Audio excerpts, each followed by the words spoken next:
జీవాధిపతి అని యేసయ్య పరిశుద్ధమైన ఘనమైన నామములో ప్రియ ఆత్మీయులైన మీ అందరికీ ప్రభు యొక్క పేరిట వందనాలు తెలియజేస్తున్నాను.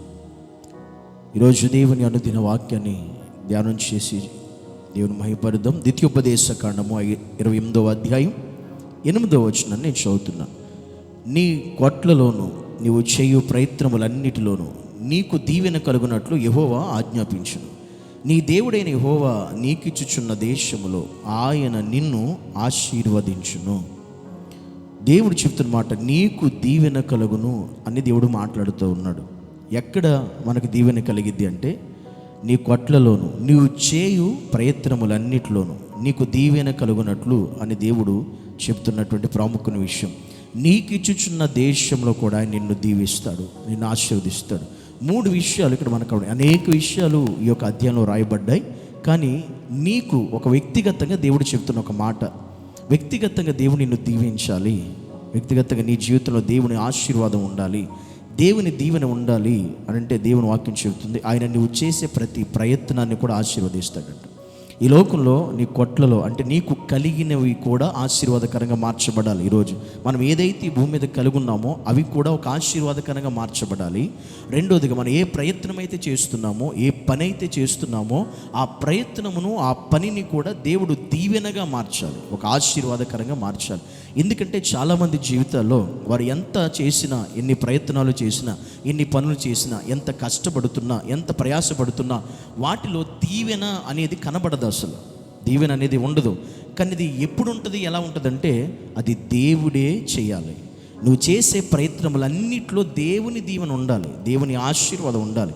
అది ఎప్పుడు ఉంటుంది అంటే ఆయనకు ఇష్టంగా మనం జీవించినప్పుడు, ఆయనకి ఇష్టంగా నువ్వు బ్రతికి, నువ్వే ప్రయత్నము చేసినా, ఏ ప్రయత్నంలో నువ్వు పాలు పంచుకున్నా దానిని దేవుడు దీవెనగా మారుస్తాడండి. అంత మాత్రమే కాదు, నీవు నివసించు దేశంలో నీకు దీవెన ఆశీర్వాదం దేవుడు కలిగ చేస్తాడు. అబ్రహాము ఎక్కడ నివాసం చేస్తే అక్కడ దేవుడు అతని ఆశీర్వదించాడు. ఇస్సాకు ఎక్కడ ఉంటే అక్కడ దేవుడు అతని ఏ దేశంలో ఏ ప్రాంతం ఉంటే అక్కడ వారిని ఆశీర్వదించాడు. అది ఎలా సాధ్యమైంది వాళ్ళకి కరువులో కూడా అంటే అది దేవుడు వారికి ఇచ్చిన దీవెన. నీకు కూడా దేవుడు మాట్లాడుతున్నది అది. ఈరోజు నీకు కలిగిన దాన్ని దేవుడు నీకు దీవెనగా మార్చాలి. నీవు దేవుని ఎదుట చేసే ప్రతి ప్రయత్నం, అది ఒక పనైనా, ఒక కష్టమైన, ఒక ఉద్యోగమైన, ఒక వ్యాపారమైన, ఏదైనా కావచ్చు, దాన్ని దేవుడు దీవెనగా మార్చాలి. నువ్వు ఎక్కడైతే నివాసం చేస్తున్నావో, ఏ దేశంలో ఏ ప్రాంతంలో ఉన్నావో అక్కడ నిన్ను దేవుడు ఒక ఆశీర్వాదకరంగా మార్చాలి. అంటే ముందు ఎక్కడ మనం చేయవలసిన పని ఒకటే ఉంది, ఆయన ఆజ్ఞలను అనుసరించి నడవాలి, ఆయన వాక్యానుసారంగా బ్రతకాలంటే ఇది ఒక్కటి మనం కరెక్ట్గా చేస్తే ఈ దీవెన నీ జీవితంలో కూడా ఖచ్చితంగా దేవుడు జరిగిస్తాడు, దేవుడు చేస్తాడు. ఆయన మాటను శ్రద్ధగా విని ఆయన చెప్పినవన్నీ నువ్వు జరిగిస్తే, ఆయన ఆజ్ఞ ప్రకారం వాక్యానుసారంగా నువ్వు బ్రతకగలిగితే నువ్వు కలిగింది దీవించబడుతుంది, నువ్వు చేసే ప్రయత్నంలో దీవెన ఉంటుంది, నువ్వు ఏ ప్రాంతంలో అక్కడే నువ్వు దేవుడు ఆశీర్వాదకరంగా మారుస్తాడు. ఇట్టి దీవెన ఈరోజు ఈ మాటలు వింటున్నా నా జీవితంలో కూడా దేవుడు నిశ్చయముగా ఇట్టి దీవెనతో మనల్ని నింపి నడిపించి మనల్ని ఆశీర్వదించునుగాక. ఆమేన్. ప్రార్థన చేసుకుందాం. పరమ తండ్రి యేసయ్యా నీకు వందనాలు. అయ్యా, నీకు నేను దీవెన కలుగ చేస్తానన్నావు.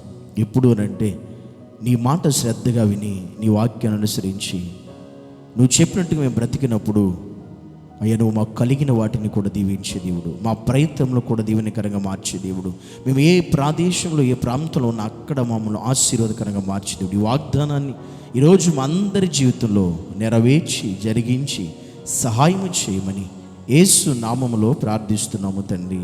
ఆమేన్.